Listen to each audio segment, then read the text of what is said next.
Buenos días, hoy les traemos un segmento sobre la cultura de Alaska. Esto dedicado a todas las personas que nos están escuchando, Rey Emocionante. Este programa es patrocinado por Coppel y recuerden, Coppel está con ustedes. Este segmento se llama Lo que no sabías sobre la cultura de Alaska.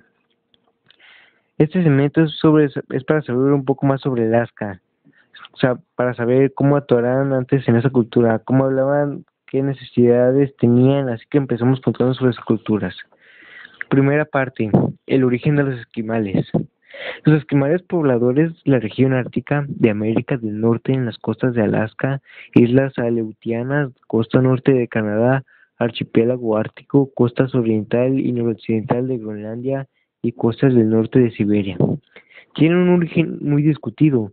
Sus rasgos mongoloides indicarían su origen asiático, pero si bien son de complexión fuerte, de cara ancha, aplanada, y algunos grupos presentan característicos plegue mongólico, generalmente no dolificados.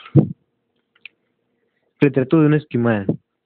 Se afirma que hace por lo menos de 4.000 años o más los esquimales cruzaron el estrecho de Bering desde las tierras frías de Siberia, se adentraron en Alaska y de ahí pasaron a Groenlandia y Canadá.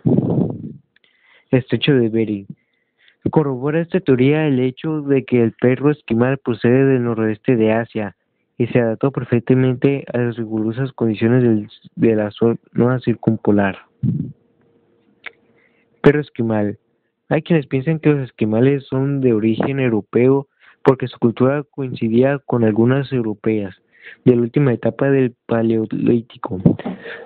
Unos 10.000 años antes de Cristo, también algún investigador sostiene la creencia de que se trata de una raza propiamente americana, distinta mezclada con los mongoles. Se ha señalado como el centro de dispersión de las tribus actuales el interior de Alaska o los territorios cercanos a la bahía de Houston. Según la primera hipótesis, la invasión de los indígenas norteamericanos les obligó a dirigirse más hacia el norte y establecerse a lo largo de la costa ártica.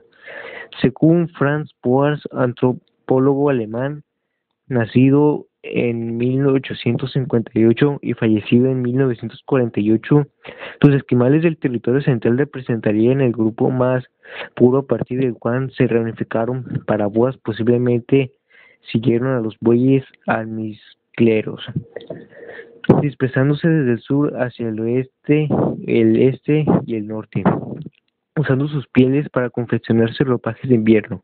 Así llegaron a instalarse en la costa este de Groenlandia en el siglo XVI. Habrían llegado a la costa oeste. Cuando arribaron a Alaska, se encontraron con los mongoles, y de ahí podrían haber pasado a Siberia. Otros investigadores estiman que proceden de las amplias llanuras de Mongolia y que componen el último grupo de emigración que se inició hace 20.000 años. Cuando las primeras tribus mongoles cruzaron el estrecho de Bering, utilizando posiblemente un puente de hielo que se mantuvo miles de años. Descendiente de las primeras tribus mongoles. Los esquimales orientales y occidentales, después de los siglos contactados con los elementos europeos, indígenas, norteamericanos y asiáticos, fueron modificando su primitiva cultura, mientras que los centros aislados durante más tiempo habían permanecido bastante puros. 2. La colonización. Durante el siglo XVIII, los esquimales del sur de Groenlandia fueron los primeros en ser convertidos al cristianismo.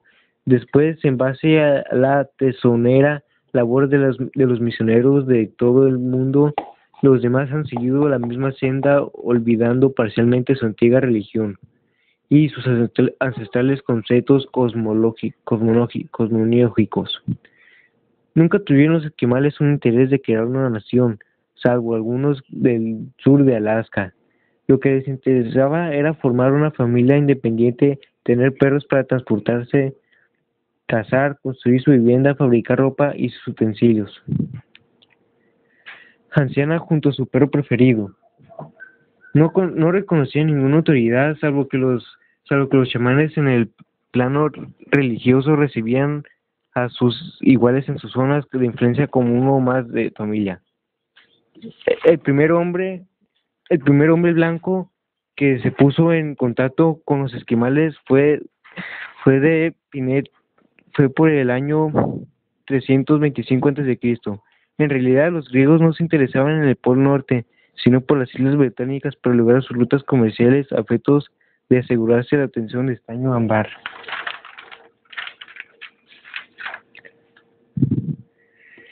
El Polo Norte. Piteas, geográficos y astrónomos burló la vigilancia de los cartagineses en filo de su barca ruta del norte. Llegó a las actuales islas británicas. Esperen.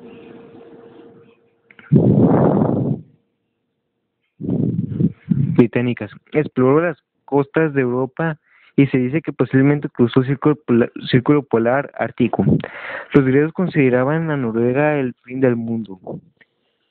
Y Piteas les aseguró que había ido más allá porque contempló el helado océano ártico y vio por primera vez el sol de medianoche, la aurora boreal y unos seres humanos extraños y amistosos que vivían en aquellas zonas. Unos seres humanos extraños y amistosos. En octubre de este año, en la revista Canopus, les comenté acerca de la presencia de vikingos en Groenlandia. Y como fue Eric el Rojo, en el verano de 1985, el fundador de Groenlandia, su hijo Leif, llegó hasta las costas norte de América. Se supone que un grupo de monjes emigrantes rebeldes se habían establecido, ya que en dichas costas nadie sabe cómo pudieron llegar hasta ahí.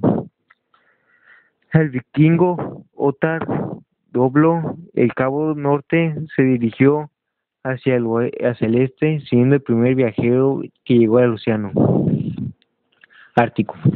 En 1553, un grupo de comerciantes ingleses montaron una expedición con 3 barcos comandados por el capitán Hugh Willoughby, buscando las tierras de Oriente, intentando hallar un paso por el noroeste. Recorriendo las costas de Noruega, siguieron el camino elegidos por Ottar, pero no tuvieron suerte. 2 de los barcos anclados frente a la costa de una península rusa del norte no pudieron resistir las inclemencias del invierno y perecieron todos sus hombres. El tercero logró refugiarse en un puerto ruso del mar Báltico y nadie tuvo el valor de volver. Entre los años 1576 y 1578, el inglés Martin Frobisher intentó hallar un paso por el noroeste.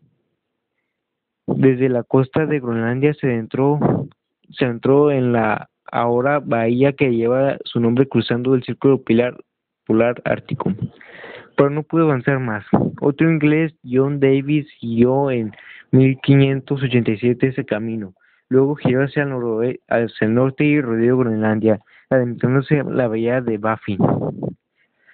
No encontró el soñado pasaje del noroeste, pero regresó con mucha información sobre la zona ártica y fue el primer hombre que convivió un tiempo con los esquimales, para desgracia de estos.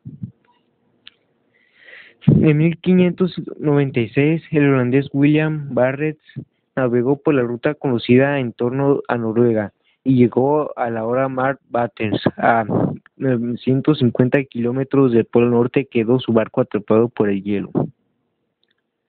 Los navegantes se instalaron en la isla Novaya Zemlya, levantaron una construcción y tuvieron que esperar pacientemente a que mejorara el clima. Evidentemente, el nombre en que la isla es una invitación a que uno vaya en la primavera. Se trasladaron a la península de Kola en el extremo oeste de Rusia ártica. Fue un viaje aproximadamente 2.600.000 kilómetros en el camino Barrett. Falleció de escorbuto. Los ingleses no se conformaban que no existiera un paso por el noroeste. Henry Hudson lo intentó por 4 veces entre 1607 y 1611. Y no es tanto es así que el último viaje desaparecieron él y toda su tripulación. William Baffin por el año 1615 estuvo investigando la costa occidental de Groenlandia, mas tampoco tuvo suerte.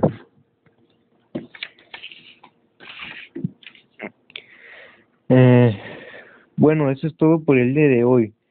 Este tema les pudo parecer algo muy interesante y gracias por escuchar.